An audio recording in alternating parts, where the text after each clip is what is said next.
Today we're going to be learning Taanit Daf Kaf Daled. I'll announce today that our Siyum Be'ezrat Hashem will take place on Sunday, this coming Sunday at 8:30 p.m. Israel time. Note 8:30, not 8 like last time. Sometimes depending on certain things, we switch it around. We're going to have some good speakers. Alana Kersham will be speaking. And also Katriella Friedman, one of our learners, will be speaking on Choni Amagel.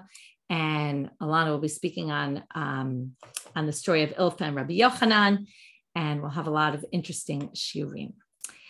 And we will finish the Masechet together as usual. And Hebrew siyumim will be going on around the country, and in Ranana there'll be an English one particularly this time. And so if you're around and you want to come join, you're welcome to join. The details will go out hopefully in the next, today or tomorrow.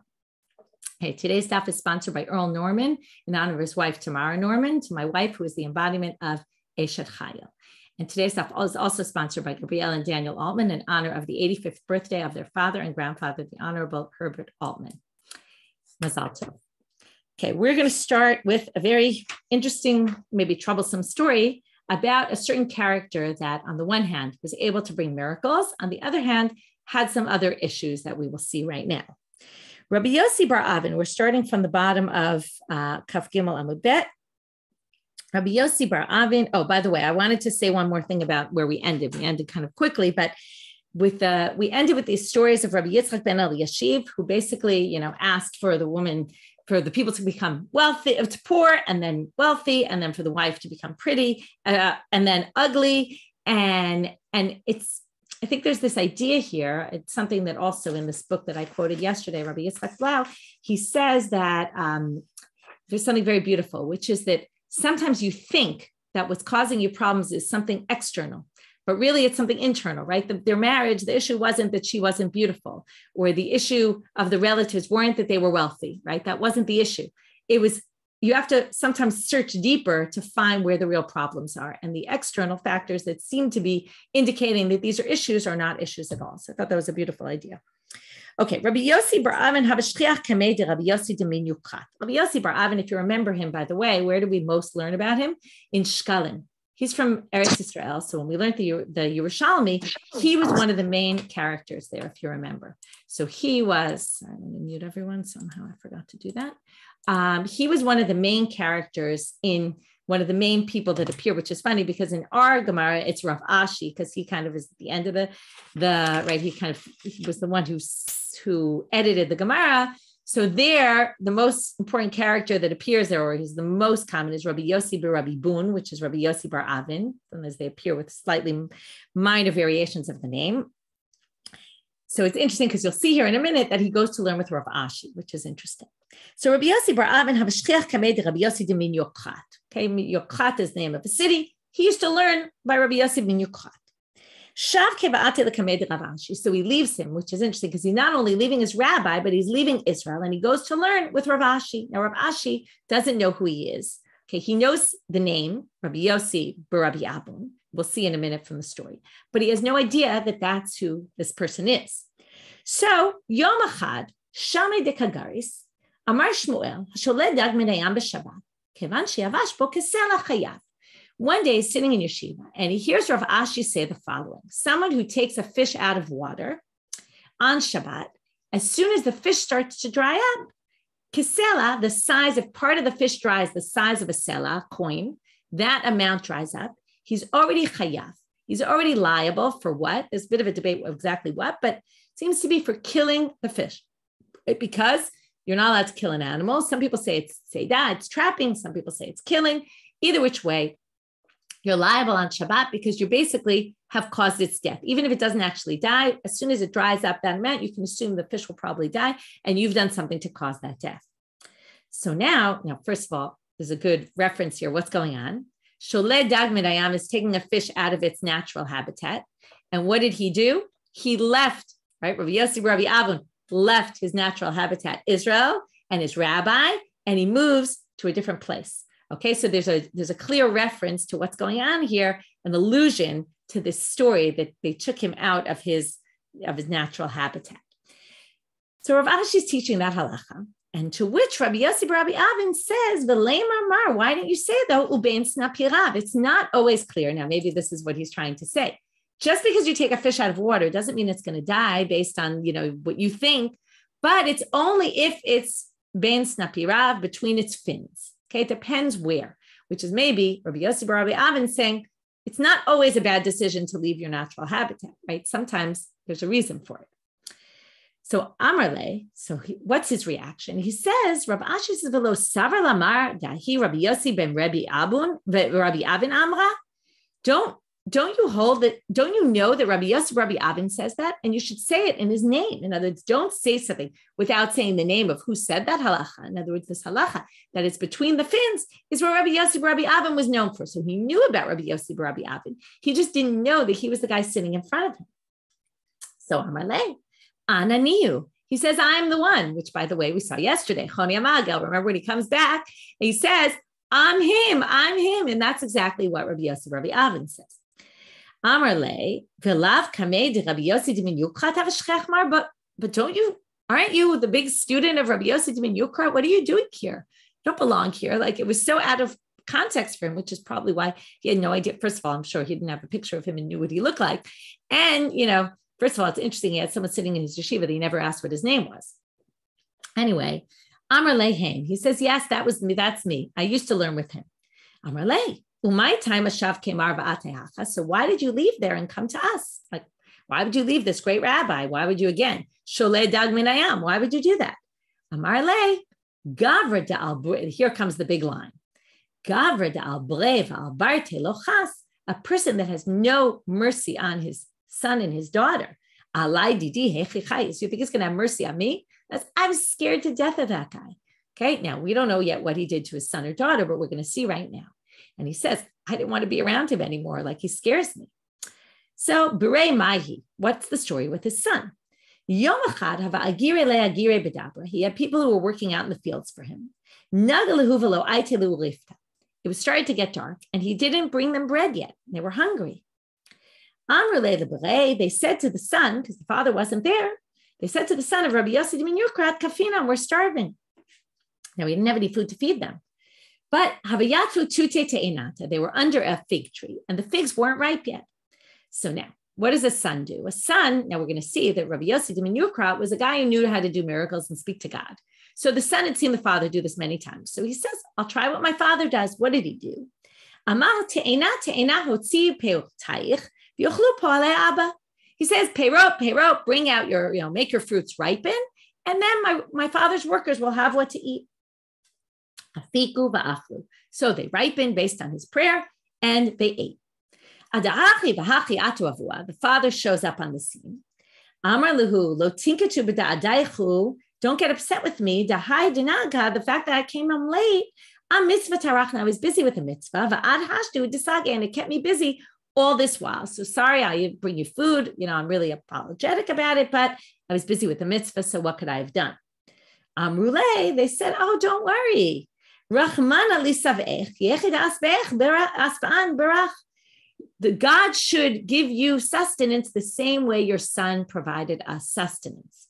So Amar lehu mehecha, he said, where did my son get food from for you?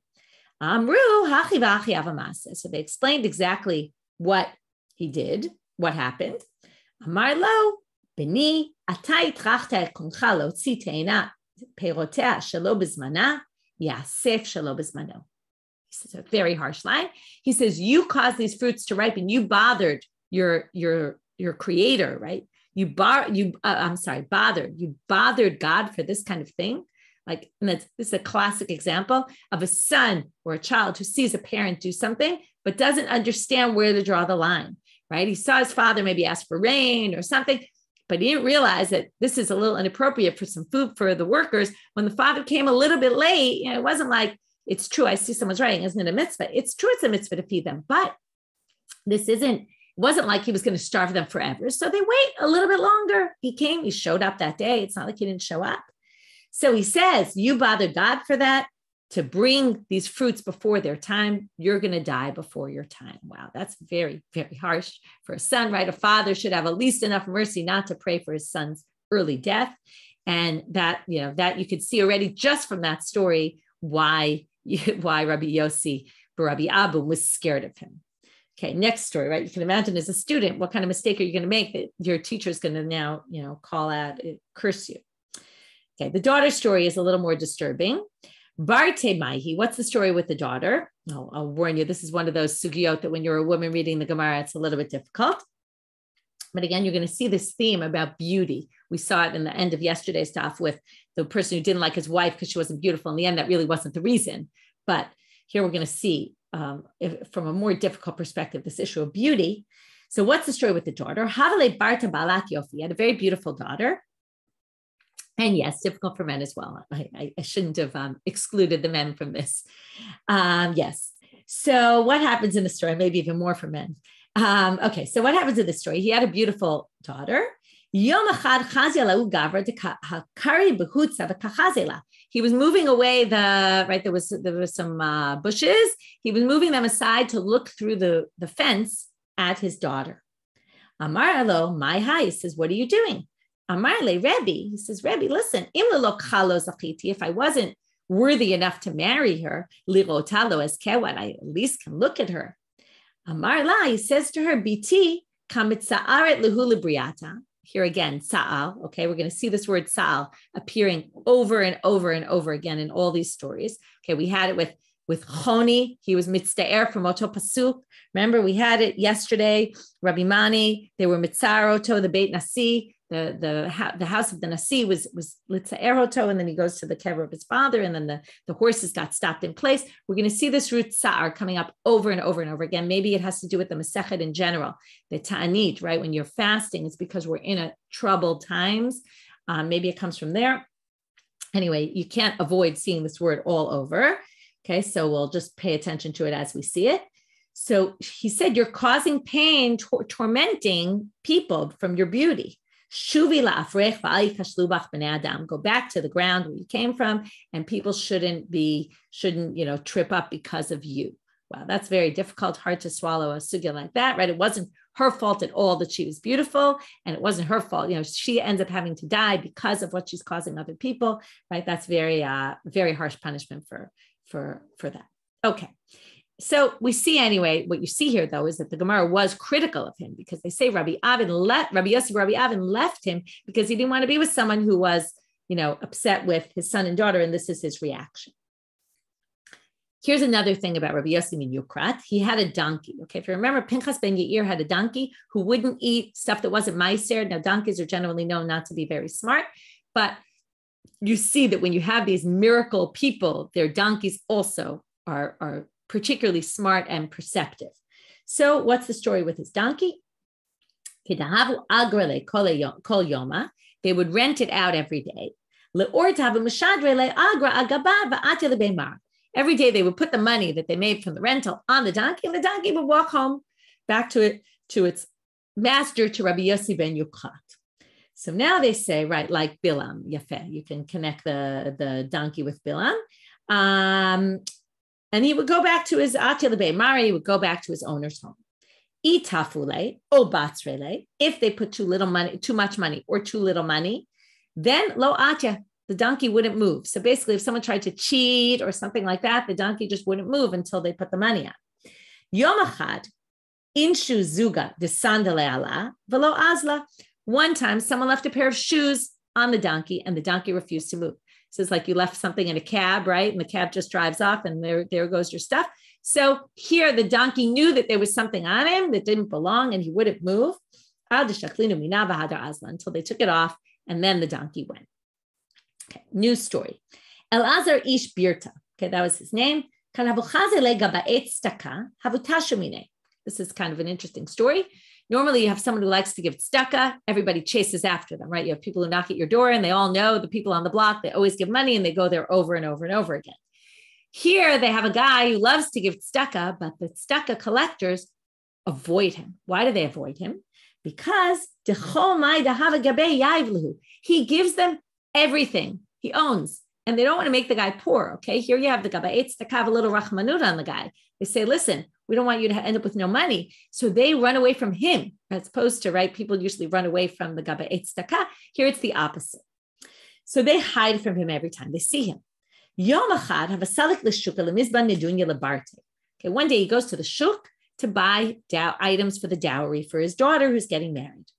So they see him. They go hide from him, but it was too late because they saw him and he apparently saw them. He runs after them. He says, please swear you're going to tell me what you're looking for. What are you collecting money for today? We're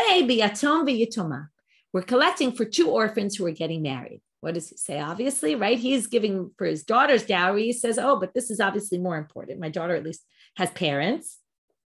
So Marlahen, they clearly take precedence over my daughter. He takes everything, although we'll see not a little bit, but he takes almost everything he has and gives it to them gives it to the tzedakah collectors. He leaves over 1 zuz. He takes 1 zuz, he buys with it some grains, and he puts it in his storage house when he gets home.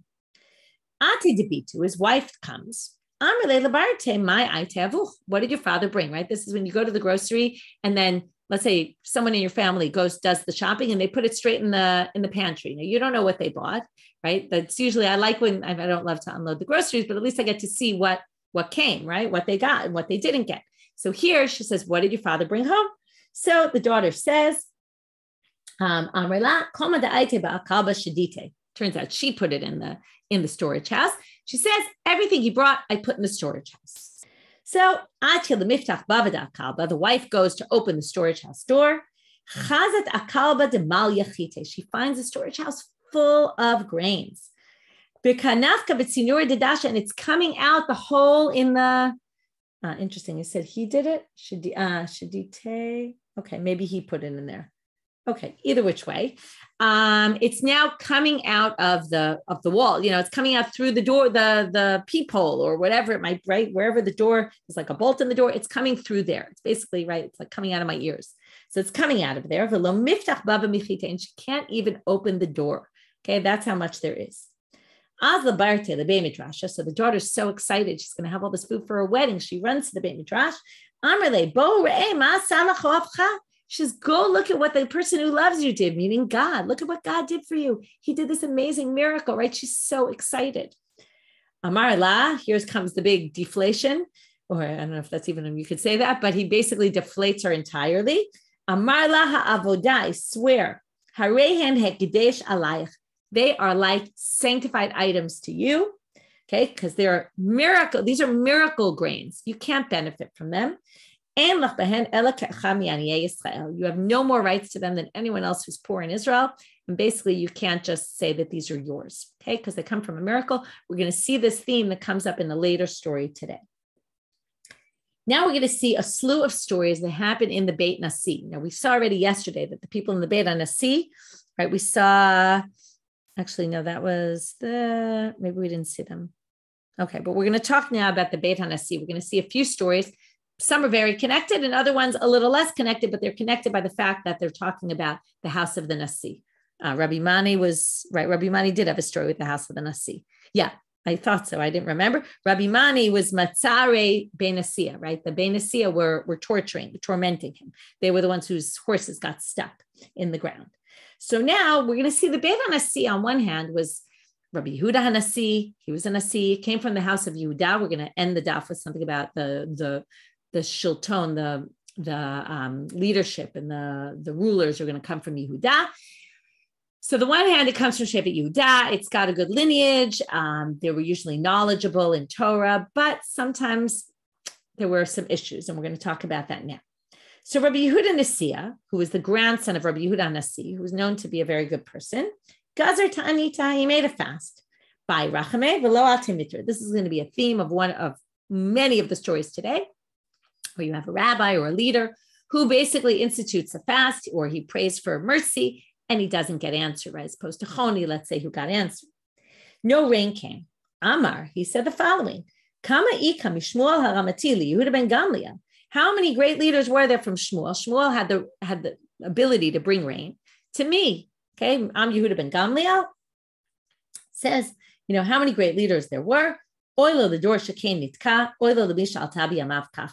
says, woe is to the generation that got stuck like us, where there's no rain, and woe is to the person who became the leader of these people who are basically not worthy of anything. Chalash date, he got, very sad and upset about it. Va'ata mitra, and then the rain came.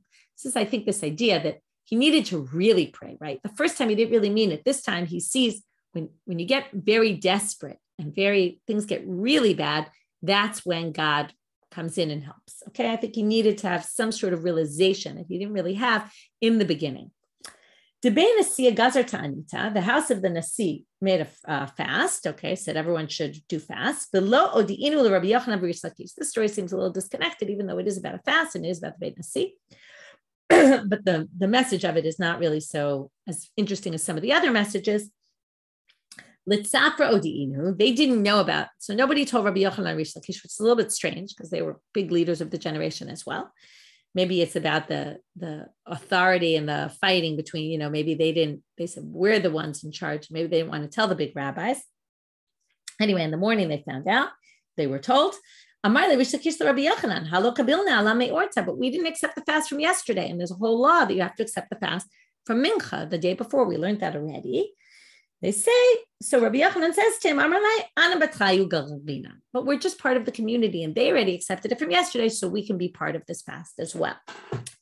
Same story. The Bein Asiyah, same type of story. They institute fast and no rain comes. Because Ze'eri de Min Chavraya appears in a lot of, it's a way to describe someone. He was the youngest among the Chevra. Okay, which often you say, oh, he's not so important, but we'll see he is. So he was the youngest of all of them, and he said the following thing. Okay, this is if the people sin, which means the Sanhedrin sees, okay, the Einei Haida are the Sanhedrin, the eyes of the people are the courts, meaning the rulers. He says, why is it called me'enei? Why are they called the eyes of the people, the eyes of the community? Mashal lekala shehi bebeit aviyah. Okay, the mashal is a parable. It's like a kala, a woman ready to get married in her father's home. If her eyes are beautiful, again, we get back to this theme of beauty. If her eyes are beautiful, you don't need to check after her body. You can see from her eyes that she's good. But if she has eyes that are not beautiful, then you have to check. So now what is he basically saying?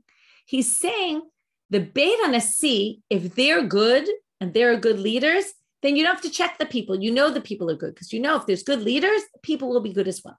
But if the leadership is faulty, then you know that the people are faulty as well. So basically he insults, number one, the leadership, and number two, the people. He's basically saying the reason why these fasts aren't working is because the leadership is messed up and it's a reflection of the people as well. So you can see what kind of a mess he made here. They were pretty upset with him. Atu Avde, right? The thugs of the Beit HaNasi come after him. Uramalu Sudra B'Tzavare. They take a cloth around his neck. Okay, they're basically threatening him. Become a Tzarule, and they torment him, torture him. Again, Sa'al, right? The same root.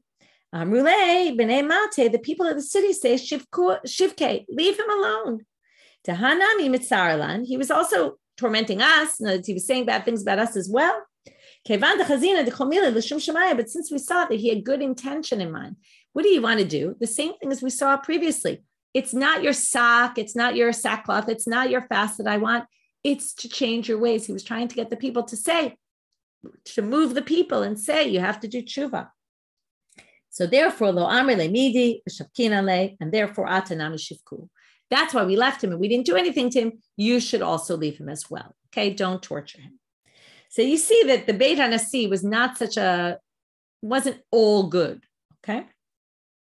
Rebbe Gazar Taanita, Rebbe, who was also Rabbi Yehuda HaNasi, so that's why I think the story comes as well. Rebbe instituted fast below Atamitra. No rain came. Nachit Kamei Ilfa. Okay, now we're going to have a series of stories where the rabbi himself can't bring the rain, but somebody else who gets up to be the Chazan, the Shliach Tzibur, he brings the rain. Okay, so now we're going to see. Nachit Kamei Ilfa, maybe he's the Ilfa from the Rabbi Yochanan story. But I'm really Rabbi Ilfe. Some people say it was a Rabbi Ilfe, it was someone else. Amar Mashiva Ruach, Una Shazika, Bolira Geshem, Va'atamika. As soon as the Chazan got up and said, Rebbe instituted these fasts. Nothing happens, but this guy comes up to daven. He says, Mashiva Ruach, the wind starts blowing. He says, Morida Geshem, the rain comes right away. So, Amar Le, Mayu Vadach, he says to him, what have you done in your life? Like, what did you merit this? Amar Le, Dayarana Bekusta Dechika, I live in a city that's very poor. They don't even have wine for Kiddush and Avdallah. What do? I make sure that there's wine for Kiddush and Avdallah, and a motzi, the whole city. I basically fulfill the obligation on behalf of the entire community. Again, you see the stories like the stories previously about the person who lends out the shovel for people to bury their dead. And we see all these things about individuals who did things on behalf of the community, that because of them, we were saved, and not because of some rabbi. Rav Iklalahu Atra, similar story. Rav gets to a certain place. Gazer Taanit below Atimitra. Again, he institutes fast, nothing happens. Nachit Kamesh Shlicha de Tzibura. Again, here comes, we don't even have a name this time. He's not even a named person. Amar Mashiva Ruach, Unashiv Zika. Amar Morida Geshem, Ba'atimitra, right? So he says Mashiva Ruach, he says Morida Geshem, the wind comes, the rain comes right away. Amarle, Mayovadach, right? Rav is amazed. What do you do? So he says, Amarle, Mikre Dardike Ana. I am a teacher. I see, Gita, you're writing that you use this as your intro to a teaching course. Okay, good. It's a good source. Umakrina lebnei aniye kibnei atire. I treat the poor people the same way as I treat the rich people. Everyone can come to my school and learn with me. V'chodelo efshale, anyone who can't afford it. Lo shaklina mine media. I don't take anything from them. V'ile peredikvare. I have a fish pool. V'choman de pasha. Anyone who doesn't want to learn, what do? Mishachdina le minayu umisadrina le. I bribe them with the fish and I arrange them for them. And I basically bribe them until I appease them with the fish until they come and they learn how to read. Okay, that's what makes me unique. So not only does he not charge people, he actually gives them food. Rav Nachman Gazer Taanit. I don't know, Gita, what's your point when you teach it that people should bring food to class and they should bribe kids with fish? Okay, I don't know if fish would work these days. Rav Nachman Gazer Taanita. So Rav Nachman instituted a fast. Again, we're going to have another story where it just doesn't work, even though this big rabbi did it, but it's going to have a different ending. By Rachamei v'lo atimitra. So he pleads for mercy and nothing happens. Amar shiklua lenachman chavutu min gudel ha'ara. He says, take Nachman and throw him from the top of the wall into the ground. In other words, take me out for being leader. I'm obviously doing a bad job. Chalash date, felt terrible. And then the rains come. Again, this idea of hitting rock bottom. It's like the previous story we saw. And then the rains come, right? That you have to be moved, basically. If you're not moved, if nothing changes in you, right? He realized, I'm at fault. Once he realized he was at fault, then already God was willing to accept his prayer. Rabba Gazer Ta'anita, by Rachmei v'lo atimitra.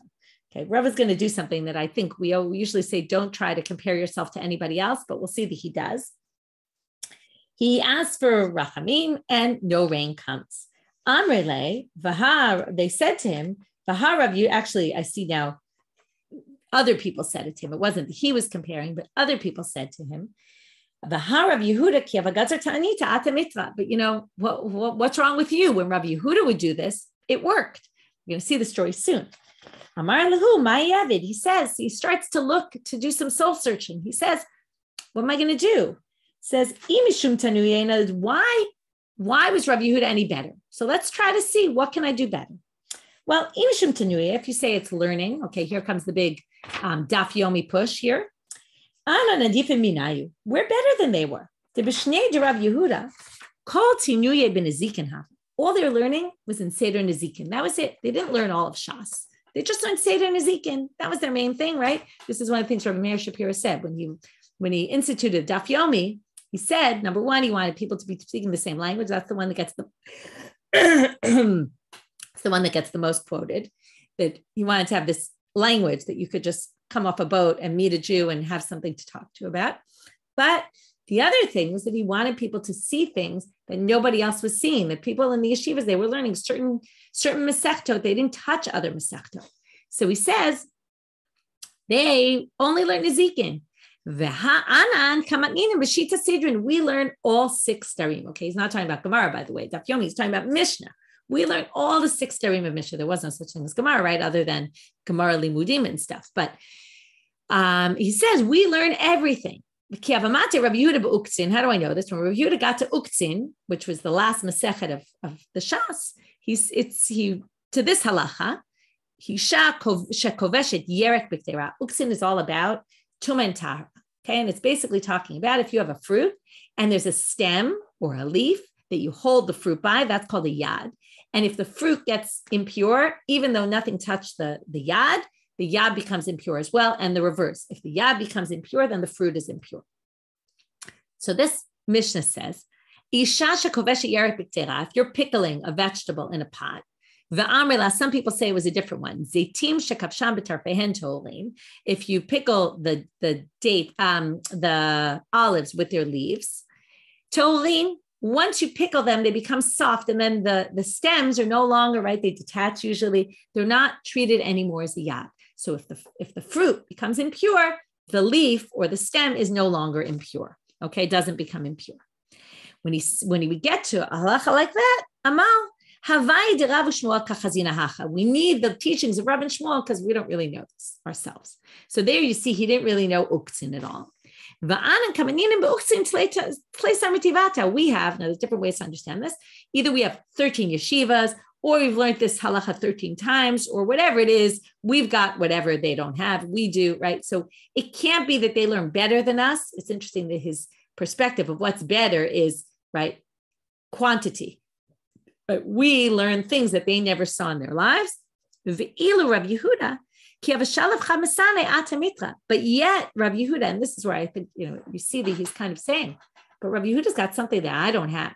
He would take off one shoe and the rains would come. We're going to have to see that story that's going to come up in the next story. What was the case where he took off one shoe? What's the significance of taking off a shoe and the rain coming? We'll get to that very soon. We've been calling to God all day long and nobody's listening to us. Okay. Okay, so if it's not learning, what would it be? Maybe ma'asim, our deeds. Okay, well, he says he doesn't exactly prove, but he says, if there's anyone who sees something I'm not doing or something I'm doing wrong, come and tell me because I don't see anything wrong. It's a little bit arrogant, right? This whole thing is a little arrogant. It's always saying, don't look at what other people have. The grass is always greener on the other side. But that's what he's doing. And again, they kind of put him on the spot because they said, hey, it's not working here, right? In Rabbi Yehuda's time, this worked, but it's not working now. So what does he now say? He now blames the people. Maybe because the people were blaming him, he shifts the blame. And what does he say? What can the great people of our generation do? It must be our generation is not worthy. Okay, so now let's hear the story of Rabbi Yehuda. So we don't really end up with an answer. He's basically struggling with the fact that his prayers don't get answered, and as well, the people are struggling with it as well. Rabbi Yehuda chaze hanu beitre to have a kapartze berifta. He sees these two people, Rabbi Yehuda. Here starts the story with when he asks for rain, but first we're going to see, he sees two people playing with their bread. And this classic, people playing with bread and the grandmother's sitting around and she gets upset. Oh, you can't play with your food, right? Classic, we don't play with food. So Rabbi Yehuda gets angry. Amar, shmamina ika savana ba'alma. What, is there so much surplus of food that you're throwing around your food and playing with it? Yaiv Eine, famous from Talmudic stories as well, right? He looks at them, puts his eyes toward them.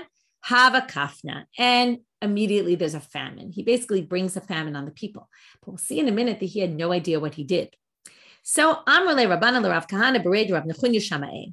The rabbis can't really, they don't have a direct access to Rav Yehuda. So they go to his shamash, the person who serves him, Rav Kahana, the son of Rav Nechunya. And he says, Mar d'shachiach kameh. Look, you're more, he listens to you. You can talk to him more.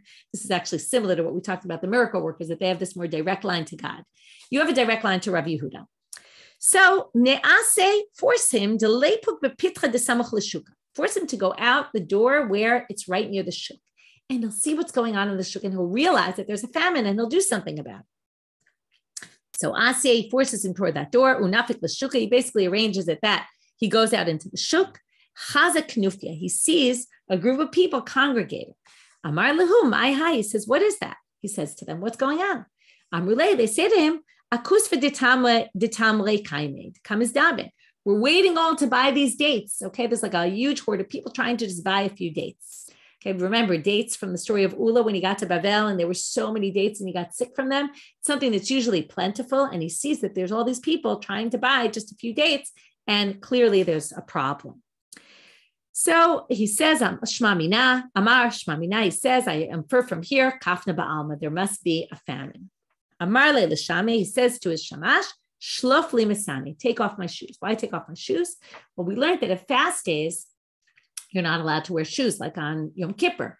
So even though he wasn't actually instituting a fast, the commentaries say it can't be because he'd have to institute it from the night before, but he was trying to show his, right, to identify with their pain by taking off his shoe. And Shalaf Lecha Masani, he took off one shoe, and immediately the rains come. Kimata L'Mishpa Pachrina, he was trying to take off the second one. Ata Eliyahu appears, Va'amarle, Amar Kadosh Baruch Hu, Ishalach Achrina, Machriv al-Almu. If you take off your second shoe, so much rain is going to come down that the world's going to be destroyed. So don't take off your second shoe. Okay, again, this is how much power you have, but you have to be careful with it and don't go too far. Amar of Mary Barad Bat Shmuel. Now we have another testimony about this story. The grandson of Mary, who was the grandson through the daughter of Shmuel, said, Papa, I was standing by the banks of the river Papa. Okay, here's a play on words. I saw the angels that are malachim that look like malachim, which are sailors. Okay, so I saw these angels in the form of sailors. They brought sand. They filled up a boat full of sand. And it turned into fine flour. They all wanted to buy it. This is going to remind you of a story earlier today. Amar lehu mehalo tizbanun. Rav Yehuda said to him, you can't buy from here. Because this is miracle food. You can't buy miracle food. It's like we saw before, right? That's sanctified. But tomorrow there's going to be a boat that's going to come for Parzina with chitim, and then you can buy tomorrow. So hold off, wait till tomorrow. Don't buy things that came from a miracle. Rava Ikala Hagronia, new story. Rava comes to Hagronia in a city, Gazar Taanita. He instituted fast below Atamitra. No rain came. Amar lehu biti kule alma b'tani taichu. He said, listen, you fasted today, continue your fast through the night. Lemachal, in the morning, Amar lehu, he said to them, Mi ikadachazachel malema. Did anyone have a dream last night? And we had a whole parsha this week with dreams. Did anyone have a dream last night? Amar lehu Rabbi Lazar me Hagronia. Lididi akhun b'chelme. I had a dream, and I heard the following thing recited in my dream: Shlam tav l'rav tuv mi ribon tov, to mituve metiv la'ame. You should pay good things to a rav who's good from an adon who's good. Right, good things are going to come basically from the master, a good master to a good person. To mituve metiv la'ame, because from his overwhelming good, he will give to his nation. Amal Shma Mina Et Ratzonhu Mebai Rachme. Says, now I know the time is right. Now is the time to pray. So here we learn a different thing, which is, right, there's a time to pray. Okay, sometimes God is willing to hear our prayers. Sometimes God is not willing. Now must be the right time. Bai Rachme Va'ate Mitra. So they asked for rain and it came. Hahu Gavra Di'ichayev Nagda Bebei Dina de Rava Mishum de Baal Kutit. Okay, this is going to sound disconnected. We're going to connect it soon. There was a person who slept with a non-Jewish woman, and Rava gave him and said he should get lashes. But Nagde Rava, so Rava gives him lashes, whether Rava did it or his Beit Din did it, doesn't really matter. Umit, and he died from the lashes. Okay, they went, I guess, a little too far, and he died. Ishtama Milta Beis Shavur Malka, the Persian ruler, Shavur Malka, who appears a lot. He's actually usually appears in a very friendly connection with the Jews, and this story a little less so. He hears what happens. By Litza'ure, again, this phrase, Litza'ure, he wants to torture Rava or to punish him for what he did, because here it caused the death of someone. Amrele Ifrahormis, Ime de Shavur Malka Libera, the mother of, her name is Ifrahormis, the mother of Shavur Malka, comes to him and says, don't do this. Don't get into any issues with the Jews. Why? Anything they ask from their God, they get. Amar Lamai says what? Because they ask for, she says, they beg for mercy and God brings them rain. Amar La, he says, that's not because of their prayers. It's because the time for rain has come. It has nothing to do with their prayers. Just because you see them pray and the rain comes doesn't mean anything. Here's the test. Let them ask for rachamim now. B'tkufa Tammuz, when it's summer. But let's see if God brings rain, and then we'll know if God brings everything they ask. So she sends to Rava. She says, go focus, put your intentions into your prayer. Go ask your God and see if he'll bring rain. So by Rachame velo ate mitra, nothing happens. He prays to God, nothing happens. Amar lefanav. Rabbi now is a little bit embarrassed. He says, listen, Ribono shel olam, God, Elohim, he quotes a verse. Elohim ba'oznenu shamanu, avotenu sipru lanu, po'el pa'alta bimehem b'mekedem. And now that's the end of the pasuk. Va'anu beinenu lo ha'inu. So listen, God, you used to bring miracles all the time, and now you're not doing any of that. We've never seen that. Ata mitra, ad shafuch merzavei de tzipori ledigla. Rain comes until all the gutters of Tzipori flowed into the Euphrates. Right? It's the Euphrates, I think. Correct me if I'm wrong. Ata avua, right? They basically go, the Tigris. I was confused which one is which. The Tigris. So now, Ata avua, itchazele bechalme va'amrle. So now, right, seems like he did the right thing. And he proves that God is, right, that God listens to our prayers. And now Shavra Malka is proven wrong. But he has a dream now. His father appears to him in a dream. We end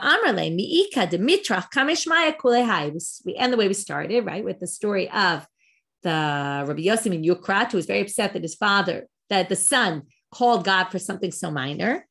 So what do you have God bring rain when it's not the time for rain? What are you, crazy? He says to him, Amarle shani duchtech. You better move from where you are right now because you're gonna get punished. Shani duchtech. He moves houses.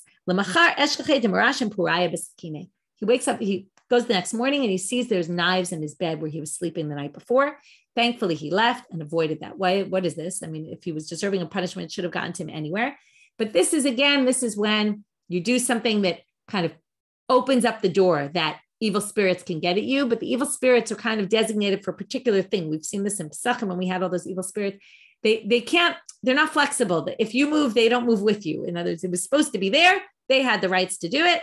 They did it there, but he was no longer there. And he was saved from this pain because of the dream he had.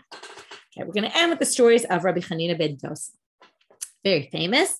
Havaka Azal B'Orchid is a very famous story. He was walking on a path. Ata Mitra, the rain comes while he's walking. Now, it's very uncomfortable, rain while you're walking.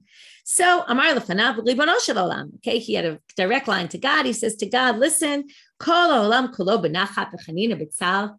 I skipped a story. Oh, sorry. Thank you. Skipped a story. Let's go back. Rav Papa Gazer Taanit v'lo ati mitra. Rav Papa made it fast and no rain came. Chalish libe, he got weak and he made a fast and he couldn't keep up with the fast. It was too much for him. He had to break his fast. So Saraf Pincha Dedaisa, he ate some porridge. Ubai Rachame v'lo ati mitra. And he prays and nothing happens. Amar le Rav Nachman, Barush Paste, Yisaraf Mar Pincha Achrita Dedaisa ati mitra. He says to him, what do you think? He basically starts making fun of him that he broke his fast. He says, oh, well, maybe if you eat a little more rice, your a little more porridge, your prayers will get answered. So Ichsif, he gets very embarrassed and humiliated. Rapapa v'chalash da'ate, and he gets weak of the heart. And then the rain comes again, similar to those earlier stories where when you hit rock bottom, that's when the rains come. Rabbi Hanina ben Dosa. Now we get back to him. Havaka Azal b'Orcha. He was walking on the path. Amar Ata Mitra, so it starts raining. Amar Lefanav. He says to God, Ribono shel olam, kol ha'olam kilo b'nachat v'chanina b'tzar. Everybody else is happy because it's raining, but I'm pained. How could that possibly be? Now, this sounds very selfish. Pasuk Mitra, so the rain stops just for him. Okay, what's this trying to show us? How much power he had. He could stop the rains just for him, even though it was good for everyone else. Right? You have to ask, how was he able to do this? Right? It's a little unfair to be so selfish. But you'll see, because Kimata Lebete, as soon as he gets home, Amar Lefanav, Ribono shel olam, kol olam kolo b'tzar b'chanina b'nachat. What, now I'm nice and comfortable in my home, but everyone else is very upset because they don't have rain? So, Ata Mitra, the rain's coming. He wasn't really trying to stop the rain for good. He was just trying to stop it temporarily so he could get home. So what's Rav Yosef's reaction to the story? Amar Rav Yosef, Maya Hanyalate Slota de Kohen Gadol, Gabe Rabbi Hanina ben Dosa. You always think of the Kohen Gadol as the end all be all. and especially on Yom Kippur. But his prayer on Yom Kippur that he says inside the Kodesh Kodeshim is nothing in comparison to Rabbi Chanina ben Dosa. How do we know this? Ditnan, it says in the Mishnah there, he would say a small prayer in the outer, actually not in the Kodesh Kodeshim, but when he left the Kodesh Kodeshim, my matzah, what would he pray? Rav and Barada v'Rav Barada, the Amrit Rabbayu, they both said Mishmei de Rav Yehuda, in the name of Rav Yehuda. This was his prayer. Should be rainy and hot. Hot is a good thing? No, adrabah, it's terrible. We learned this already in Yoma. If it will be hot, then the rain should come to cool it down, the rain and the dew.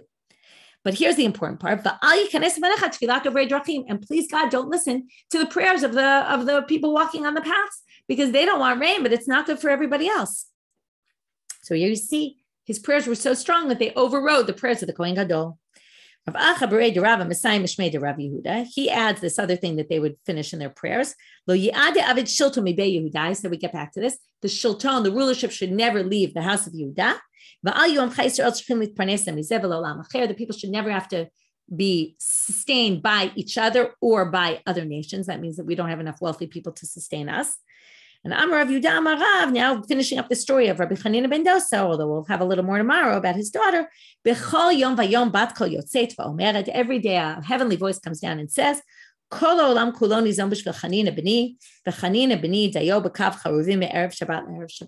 everybody is sustained by the prayers of Rabbi Chanina ben Dosa, because of him the rain came, even though the rain was actually there and then he stopped it. But in general, he has the power to bring the rain, but he himself eats one carob from week to week, or a kav, a certain amount of charuvim, not a lot. From week to week, he's very, very poor. He himself is very poor, but yet he's able to sustain all of the people of the Jewish nation. So you see here that even though he was able to do for others, right, and even though you see he was being selfish, he wasn't really being selfish, because all he wanted was just to get home, right? But something very temporary. He wasn't saying stop the rains in general, and he himself didn't really worry for himself. He was really more worried for the people.